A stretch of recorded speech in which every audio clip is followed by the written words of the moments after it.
Então, nesse vídeo a gente continua falando ainda sobre espaços com produto interno, então vamos aprofundar um pouco mais nesses conceitos. Vamos estudar essa desigualdade aqui, super importante, chamada desigualdade de Cauchy-Schwarz. A partir dela, a gente vai definir o que vai ser o ângulo entre vetores, o conceito de ortogonalidade, vetores ortogonais. Vai ter aqui o Teorema de Pitágoras, então, o Teorema de Pitágoras famoso da geometria plana básica. A gente vai ter a versão aqui generalizada para espaços com produto interno. A gente vai ver o que é um conjunto ortogonal e um conjunto ortonormal e concluindo com a noção de base ortogonal e base ortonormal. Então, vão ter alguns exemplos, aqui acho que não vai ter exercício. Conteúdo do capítulo 6 do livro também. Então a gente começa com esse teorema. Esse resultado aqui super importante, em matemática em geral, chamada desigualdade de Cauchy-Schwarz. Então C já é um espaço vetorial, um espaço com produto interno, então fica sempre subentendido que trata-se de um espaço vetorial. Então C já é um espaço com produto interno, esse produto interno aqui. Então, para cada U e V do espaço, vale essa relação. Então essa desigualdade aqui, que é chamada desigualdade de Cauchy-Schwarz. Então, o módulo do produto interno entre U e V é menor que ou igual à norma de U vezes a norma de V. O produto interno entre dois vetores pode ser um número negativo, pode ser um número positivo, pode ser zero, pode ser um número negativo. Um módulo, claro, é sempre um número não negativo. Então, o módulo do produto interno é menor ou igual que o produto da norma de U pela norma de V. Então, a demonstração desse teorema é interessante ser vista. Então, primeiro vamos descartar um caso trivial, um caso em que o vetor U é zero. Então, lembre-se que se o vetor U aqui é zero, esse produto interno vai ser zero. Então, o módulo de zero é zero. E o módulo daqui é zero. Isso aqui, independente, pode ser qualquer valor, mas aí a gente tem trivialmente a desigualdade válida porque tem a igualdade. Então fica zero desse lado e zero desse lado. Então a desigualdade é válida porque tem a igualdade. Se fosse uma desigualdade estrita, aí não. Mas como vale a igualdade, aí tem nesse caso.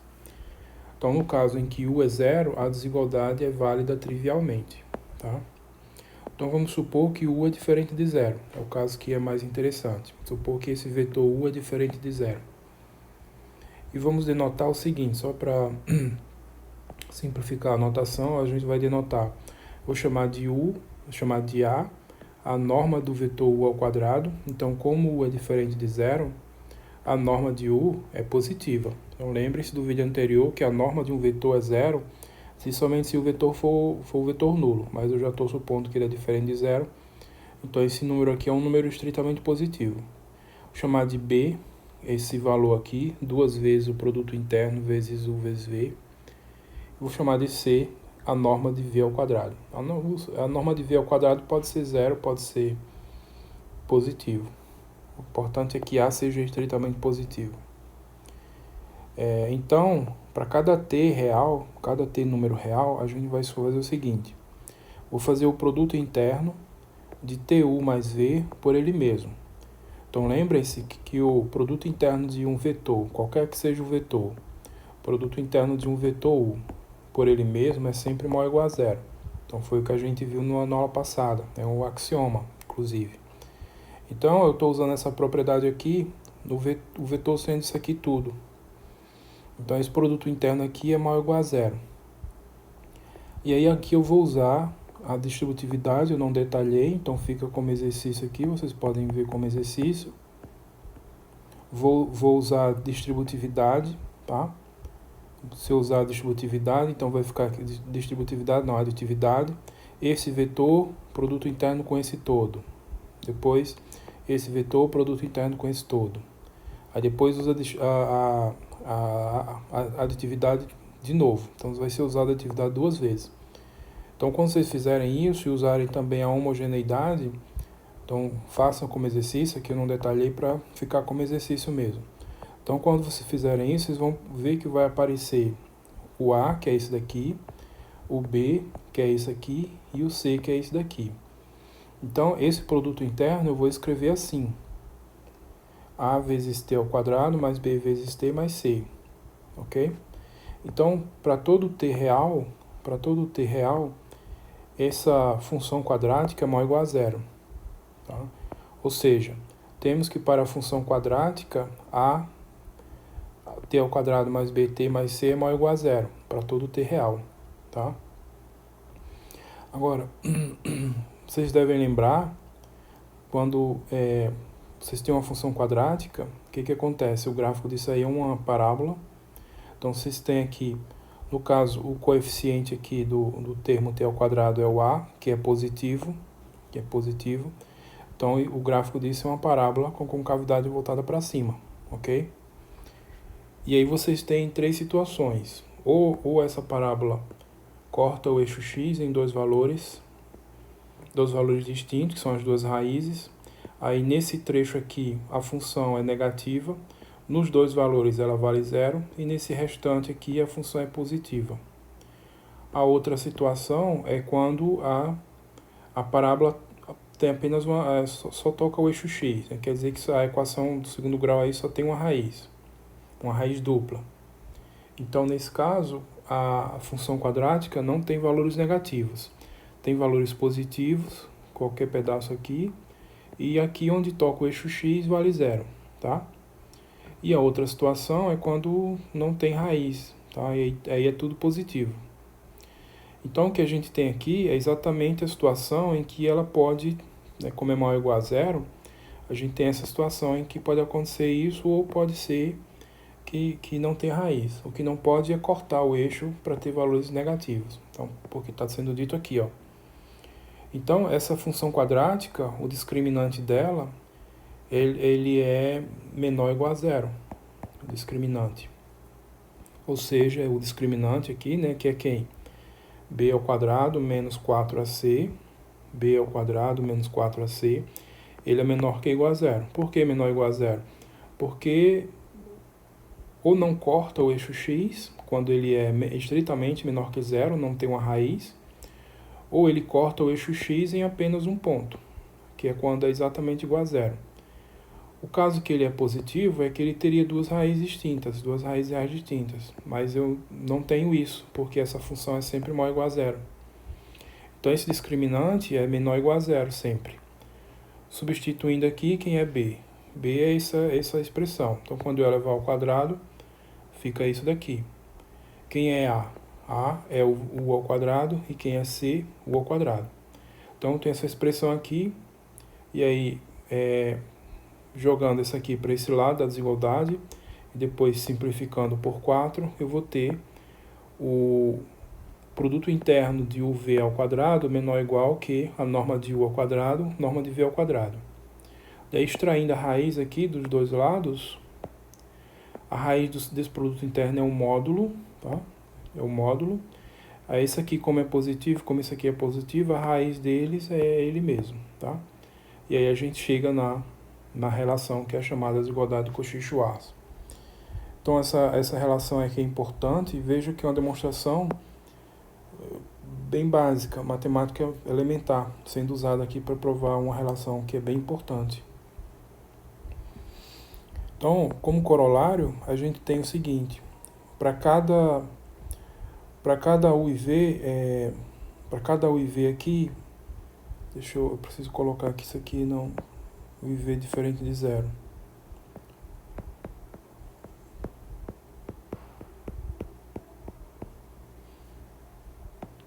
Para cada vetores u e v do espaço E, não nulo, né, vale o seguinte: o produto interno dividido pelo produto das normas é maior ou igual a menos 1 e é menor ou igual a 1. Então, esse valor é um número entre menos 1 e 1. Tá? A prova é bem simples, segue direto da desigualdade de Cauchy-Schwarz.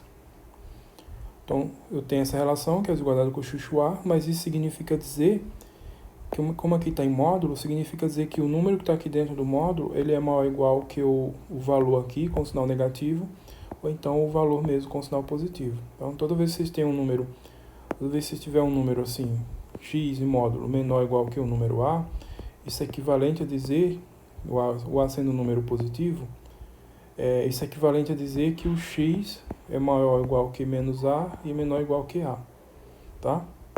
Então, significa isso aí. Então, isso que está sendo usado aqui, isso que está sendo usado aqui. Então, o produto interno maior ou igual que o produto dessas normas, com sinal de menos, menor ou igual que o produto das normas. Então, se eu dividir tudo aqui pelo produto dessas normas, vai ficar desse lado menos 1 e desse lado mais 1. E aí chega exatamente o que tem aqui. E aí, qual a importância disso? A importância disso é permitir essa definição aqui, ó, ângulo entre vetores. Então, a gente vai definir o que é o ângulo entre vetores. Então, dados um espaço qualquer com produto interno dado, U e V vetores não nulos. Então, o ângulo entre U e V, esse ângulo sempre medido em radianos, o ângulo entre U e V é o único número θ que está entre 0 e π, um número θ entre 0 e π, tal que o cosseno de θ vale isso daqui. Então, vejam, esse aqui é um número entre menos 1 e 1. As funções seno e cosseno são valores sempre entre menos 1 e 1, tá? Então, se eu restringo aqui o intervalo de 0 a π, então θ maior ou igual a 0, menor ou igual a π, então existe um único ângulo que corresponde ao cosseno de θ ser esse número aqui, tá? Ou seja, esse aqui estou dizendo que θ é o arco cujo cosseno é esse valor, ok? Então aqui, ó, eu tenho um esqueminha aqui, apenas representação gráfica, mas não precisam ser vetores do plano, um vetor U e um vetor V. Então o ângulo entre eles sendo definido dessa forma. Então lembre-se do vídeo anterior, com a importância de produto interno, que o produto interno permite a gente introduzir em espaços vetoriais abstratos noções geométricas. Então as primeiras noções foram quais? No vídeo anterior foi a noção de norma ou comprimento, que são sinônimos, e a noção de distância. Então, comprimento de um vetor e distância entre vetores. Então são duas noções geométricas importantes. A outra noção geométrica é a noção de ângulo, que está sendo introduzida aqui.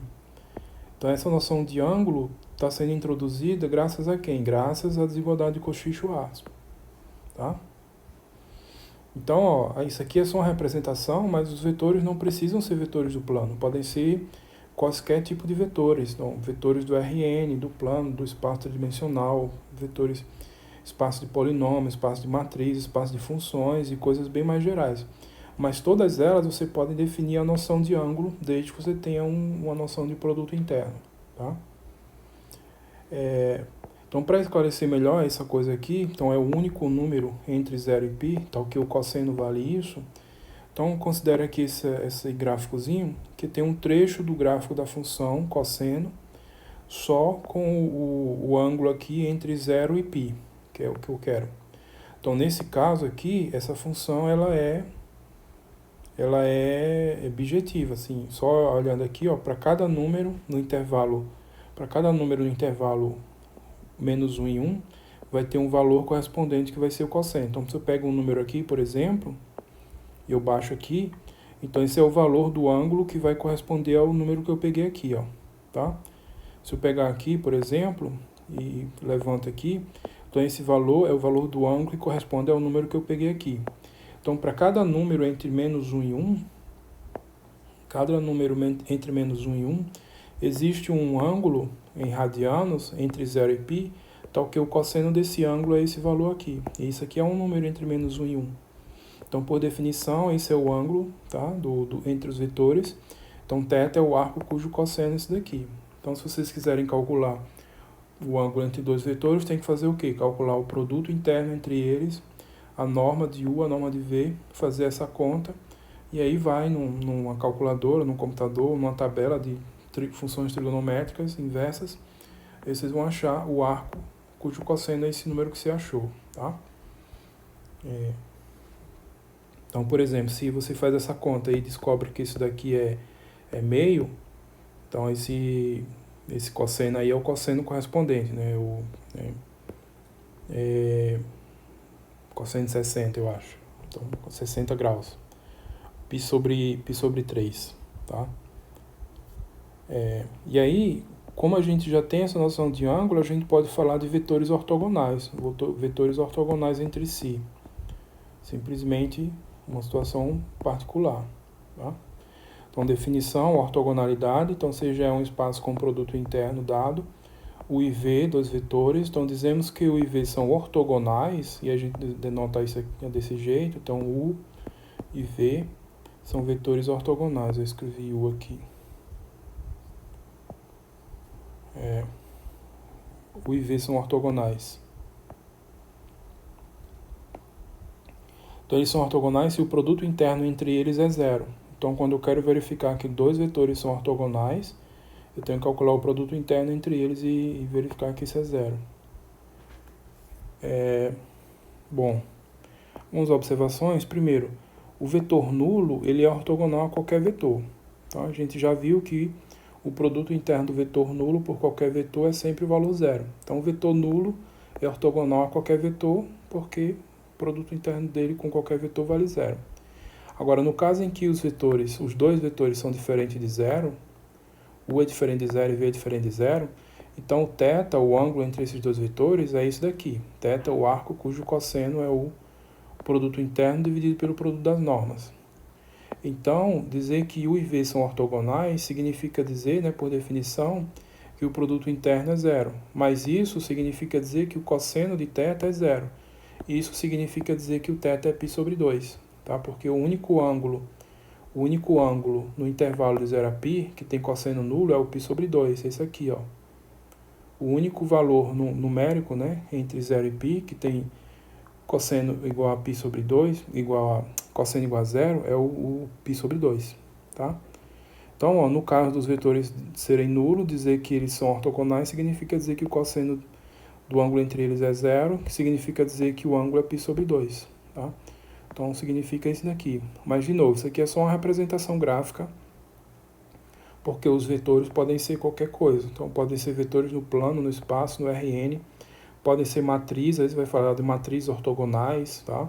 Podem ser polinômios, vai falar de polinômios ortogonais ou funções ortogonais. A única coisa que você precisa é ter um espaço vetorial e uma noção de produto interno lá. Então, essa figura não, ela é só para representar, mas ela a coisa é abstrata, tá? Você vai fazer as contas e dizer, se você faz a conta e vê que o produto interno é zero, então os vetores são ditos ortogonais. E aí, aqui a gente vai ter então o Teorema de Pitágoras, para esse contexto abstrato todo, tá? Então, seja é um espaço com produto interno, U e V dois vetores ortogonais. Então, se U e V são ortogonais, vale isso daqui.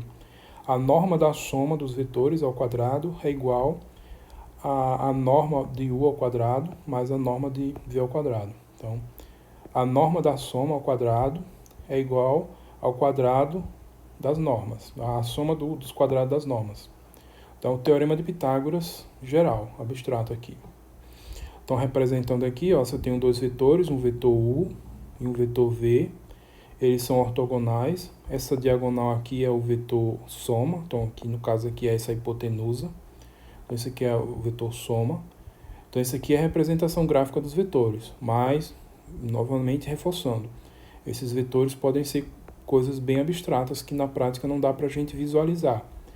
Mas a gente faz essa representação só para visualizar de uma forma mais simples. Mas, por exemplo, se fosse matrizes 4x4, não tem como eu desenhar isso, tá?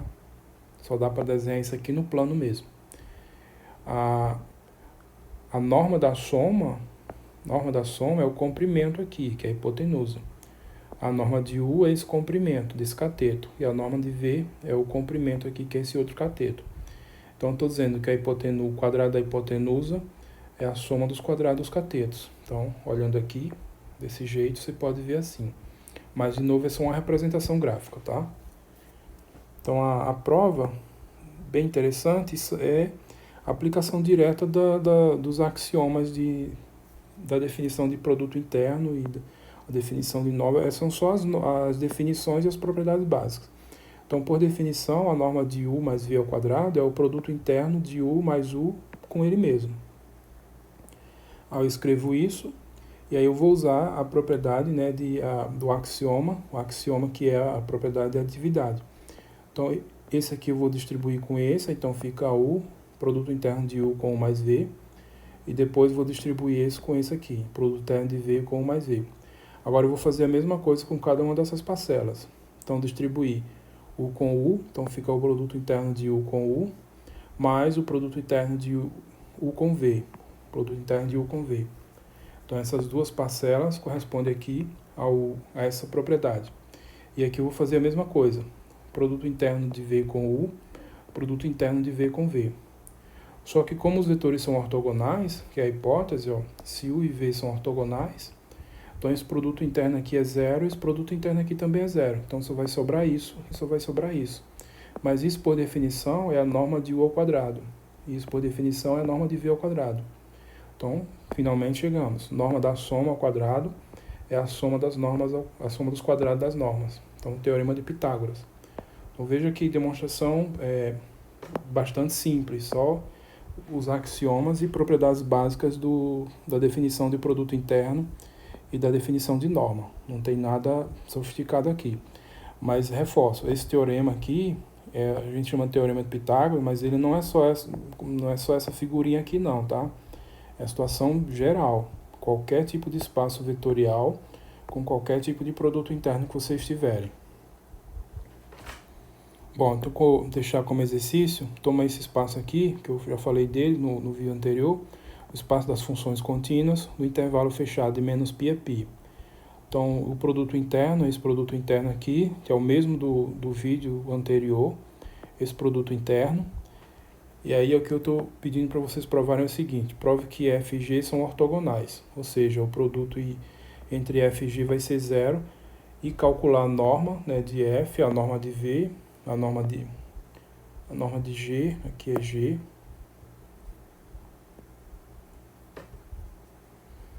norma de f, a norma de g, e a norma da soma nos seguintes casos. Então, no caso A função f é a função x, a função g é a função x2. Então, o que é que vocês vão fazer? Calcular esse produto interno e verificar que essas funções são ortogonais, ou seja, o produto interno entre elas vai dar zero. Depois, calcular a norma da f, para f igual a x, a norma da g, para g igual a x2, e a norma da soma. Esse exercício de calcular integrais. É um exercício bem básico, bem simples de cálculo 1. Essencialmente é só isso. No caso B, a mesma coisa, só trocando as funções. Função seno e função cosseno. Tá? Bom, aí, aqui a gente vai agora falar do que vem a ser um conjunto ortogonal e um conjunto ortonormal. Ou seja, é um espaço com produto interno, tal, e S um subconjunto com dois ou mais vetores. Um subconjunto qualquer com dois ou mais vetores. Então, dizemos que S é ortogonal se quaisquer dois vetores distintos de S são ortogonais. Ou seja, se vale isso daqui. O produto interno entre eles é zero, quaisquer que sejam os vetores que você tomar no conjunto, com esses vetores sendo distintos. Então, os pares, né? Os pares de vetores, quaisquer pares de vetores distintos, são ortogonais. Que, por definição, significa isso. Então, a gente diz que o conjunto é ortogonal. Se quiser, pode falar também, S é um conjunto de vetores ortogonais, mas abusa-se um pouquinho da terminologia e fala que S é um conjunto ortogonal. A gente diz que S é ortonormal se ele é ortogonal, ou seja, se satisfaz essa condição do item 1, e cada elemento dele, cada vetor, é unitário. Quer dizer o quê? Unitário significa dizer que tem comprimento 1, tem norma 1. Então, ortonormal significa as duas coisas, que é ortogonal e todos os vetores terem comprimento 1, terem norma 1. Tá? Então, ó, com isso a gente tem esse teorema. Se é um conjunto com produto, se é um espaço com produto interno dado, e S é um conjunto aqui finito com N vetores, então S tem os vetores V1, V2, Vn, esse é um subconjunto de vetores não nulos, então nenhum desses vetores aqui é o zero. Então, se S é ortogonal, então ele é um conjunto de vetores linearmente independentes. Então, nessas condições, se ele é ortogonal, esses vetores são linearmente independentes. Ok? Então vamos provar isso. Então para provar, eu tenho que pegar escalares quaisquer, então sejam α1, α2 até αn, escalares, são números reais. Então isso equivale isso aqui, essa combinação linear dá igual a zero. Então provar que esses vetores são linearmente independentes é provar que essa equação só tem a solução trivial, é a solução em que cada um desses coeficientes vale zero, tá? Então, vou chamar de V essa combinação linear, vou supor que ela é zero. E aí a gente vai mostrar que esses vetores são todos iguais a zero, tá?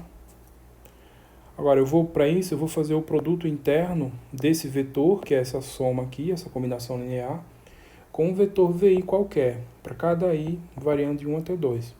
Então, sugiro como exercício, para vocês entenderem melhor, pegue o I igual a 1, para entender.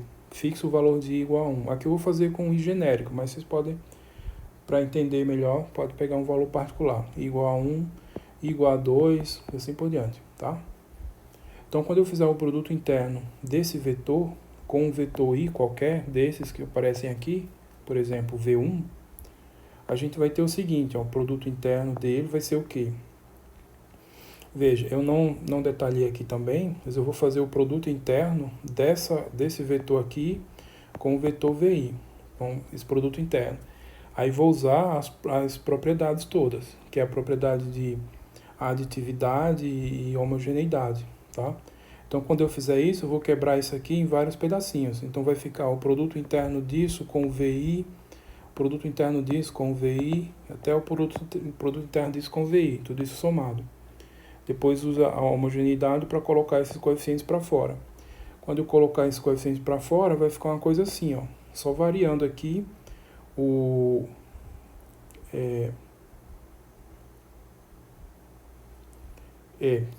aqui o que vai acontecer? Vai ficar o quê, ó? Produto interno de V com VI é quem? Quem é o V primeiro? O V é zero, porque eu estou supondo que essa combinação linear é zero. Então, produto interno de V com VI é o produto interno do zero com o VI, o vetor nulo com o VI. Isso daqui é zero, a gente já sabe.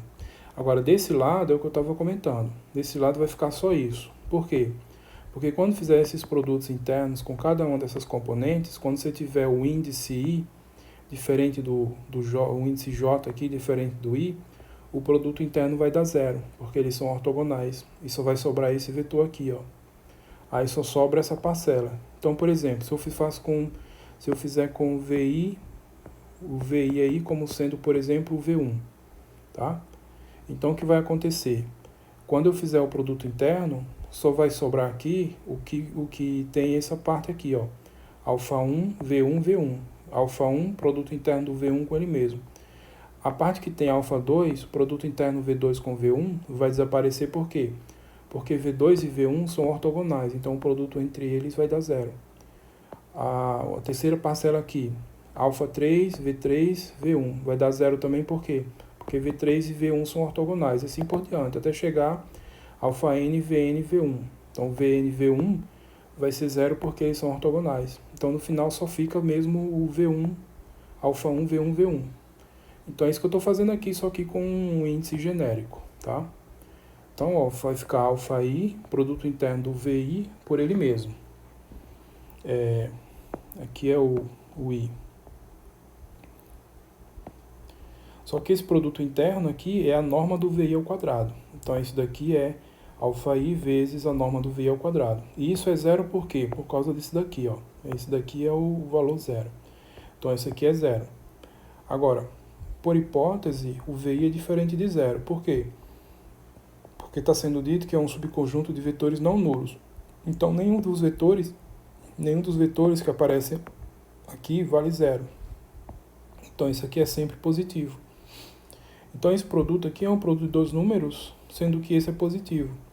E esse produto está dando zero. Ora, se esse produto está dando zero e esse fator aqui é positivo, então quem é que tem que ser zero? O αi. O αi tem que ser zero. Tá? Então, pois, isso aqui é só eu falando o que eu estava explicando.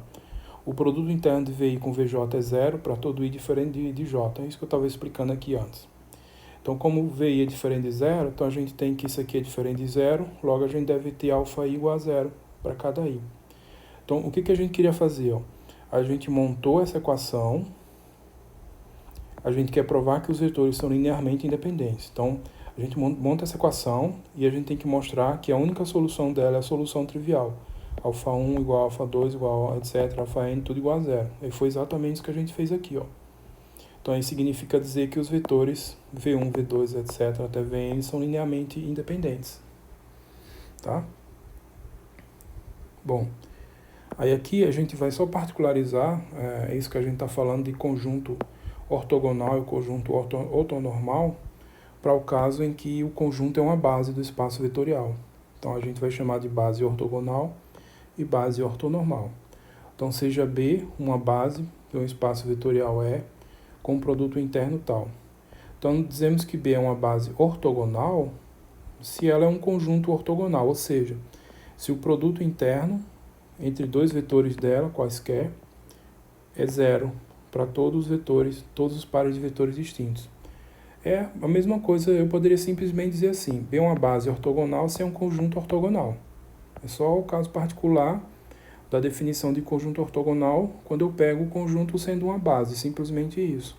Então isso aqui é a mesma coisa. O produto interno se pegar pares distintos de vetores, o produto interno entre eles é zero. E a base ortonormal é a mesma coisa. Eu poderia dizer B é uma base ortonormal se ela é um conjunto ortonormal, tá? É um caso particular de conjunto ortonormal quando o conjunto é uma base. Aí significa dizer o quê? Que o produto interno entre dois pares quaisquer de vetores distintos é zero e a norma de cada vetor é 1. O comprimento de cada vetor é 1. Então percebam, situação particular de conjunto ortogonal quando o conjunto é uma base, e situação particular de conjunto ortonormal quando o conjunto é uma base. Tá? Bom, então por que é importante isso no caso aqui específico de base? Então, o teorema, seja B, V1, V2, etc., Vn, uma base para um espaço E com um produto interno dado. E um vetor qualquer, tá? Do espaço. Então, item A. Se B é uma base ortogonal, vale o seguinte, ó.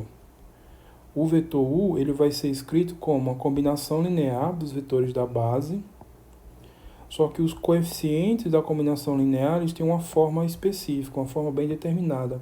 São esses valores aqui, ó. Produto interno do U com V1 sobre a norma de V1 ao quadrado, coeficiente do V1. Quem é o coeficiente do V2? Produto interno do U com V2 sobre a norma de V2 ao quadrado e assim por diante. Até chegar no Vn. Quem é o coeficiente do Vn? O Vn sobre a norma de Vn ao quadrado. Tá? Então, quando a base é uma base ortogonal, para calcular isso daqui, ó, isso aqui que eu fiz aqui, os coeficientes da combinação linear, no caso das bases, dos vetores da base, esses coeficientes têm uma forma padrão específica, que é essa forma aqui. Tá? Então, nesse caso, que em geral, para você calcular esses coeficientes, quando tem aqui, tá aqui. Você vai calcular esses coeficientes, você tem que montar um sistema, vocês devem lembrar disso. Montar um sistema, resolver o sistema, etc. Agora, nessa situação, eu não preciso montar nenhum sistema, eu faço essas contas aqui, ó. Eu tenho o vetor U, faço o produto interno com o elemento da base, V1, faço a conta, vou ter esse coeficiente, e assim por diante. Então, não preciso montar um sistema linear para achar esses valores aqui. Tá? Agora, se a base for ortonormal, aí fica mais simples ainda. Por quê? Porque todos esses que vão ficar aqui no denominador vão valer 1. Então, só vai ficar isso que está aqui no numerador. Então, U vai ser, o coeficiente de V1 é o produto interno do U com V1, produto interno do V2. Aqui o coeficiente do V2, produto interno do U com V2, assim por diante até o Vn. Então, vamos provar isso. Então, como a B é uma base, qualquer vetor se escreve como combinação linear dos vetores da base. Eu tenho os coeficientes aqui. Então, a tarefa é calcular esses coeficientes. Como é que a gente calcula esses coeficientes? O que vocês aprenderam nas situações gerais é qual? Vocês vão montar sistemas e resolver sistemas lineares, sistemas de equações lineares, tá? Foi o que vocês viram até agora. Agora, na situação específica de base ortogonal, aí vai ser isso daqui, ó. É isso que a gente vai verificar. ok? Então, para cada i, é parecido com o que foi feito aqui também, parecido com o que foi feito aqui. Para cada i variando de 1 até n, então vocês podem se ajudar no entendimento do raciocínio, pega um valor específico de i, igual a 1, por exemplo. Então, para cada i vale o seguinte, eu vou fazer o produto interno de u com vi, do mesmo jeito que eu fiz no teorema anterior. Então, eu vou fazer o produto interno desse vetor u. A única diferença aqui é que eu não tenho isso aqui valendo zero, não tenho isso. Tá? Pode ser que vale zero, mas aqui é geral. Então, eu vou fazer o produto interno do u com o vetor vi, onde vi é um desses quaisquer aqui. Só que esse u é isso daqui. Então, eu vou fazer o produto interno disso aqui com o vi. E aí, vou usar as propriedades do produto interno, a aditividade e a homogeneidade. Então, vai ficar, por exemplo, essa parcela aqui com o vi, vai ter também essa parcela aqui com o vi e assim por diante. Vou colocando esses escalares para fora, é o que vai acontecer. De novo, vai ficar só isso, ó. Alfa i, vi, produto interno de vi com vi, tá? Porque a mesma coisa, o produto interno de vi com vj é igual a zero, quando i é diferente de j. Por que que isso aqui é igual a zero quando i é diferente de j? Porque a hipótese aqui é que B é uma base ortogonal. Então, quando é uma base ortogonal, você pegar vetores distintos, aí o produto interno entre eles é zero, tá? Então, aí só sobra isso. Então, alfa i vezes a norma de i ao quadrado, que é isso daqui. Então, esse é o produto interno de u por vi, mas eu quero calcular o vi. O vi não, o alfa i, eu quero calcular o alfa i.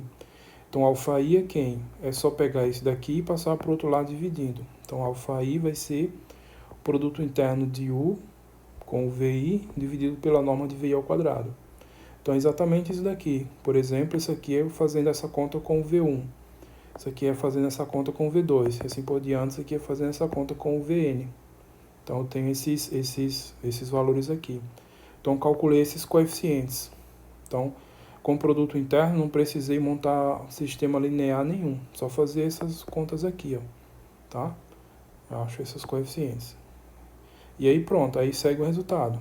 Ok? E o caso B é simplesmente um caso particular, onde cada um dos vetores tem norma 1. Então, esses números que aparecem aqui, todos valem 1. Todos valem 1. Tá? Então, fica demonstrado o resultado do item A. E o item B, caso particular do item A, com todas as normas valendo 1. Foi o que eu comentei. Não tem muito o que fazer.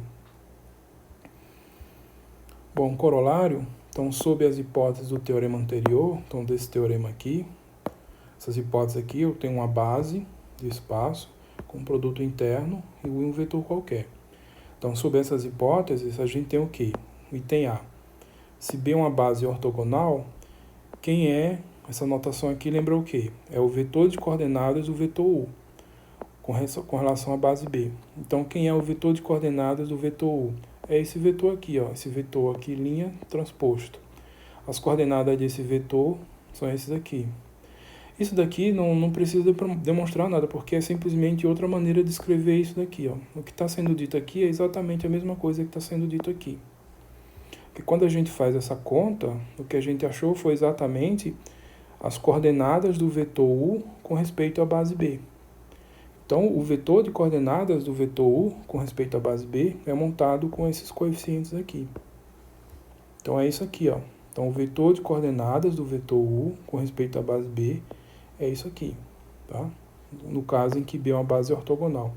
E no caso em que B é uma base ortonormal, simplesmente, situação particular, em que tudo que está aqui no denominador vale 1. Então, o vetor de coordenadas do vetor U com respeito à base B é esse vetor aqui. Aí também é a mesma coisa que está aqui, ó. Quando a gente escreve isso, a gente está exatamente determinando os coeficientes, né? As coordenadas do vetor U com respeito à base B. Essas coordenadas aqui, a gente vai e monta o vetor. Tá? Bom, aí com isso, eu concluo esse vídeo. Falamos um pouco mais sobre produto interno. Demonstramos aqui a desigualdade Cauchy-Schwarz, super importante.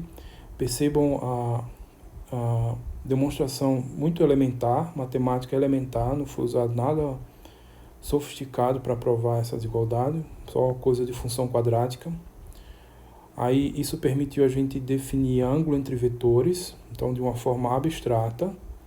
Então serve para qualquer tipo de espaço vetorial com qualquer tipo de produto interno. Então a gente vai ter uma noção de ângulo, mais uma noção geométrica. A gente já tinha a noção de comprimento, que é a norma, e a noção de distância de vetores. Então agora tem também a noção de ângulo entre vetores. E a noção de ortogonalidade, que é consequência natural da noção de ângulo. Aí vimos o teorema de Pitágoras, generalizado, né, para esse contexto de espaço com produto interno. Então perceba também que a demonstração é muito simples, as propriedades básicas e axiomas da definição de produto interno e a definição de norma.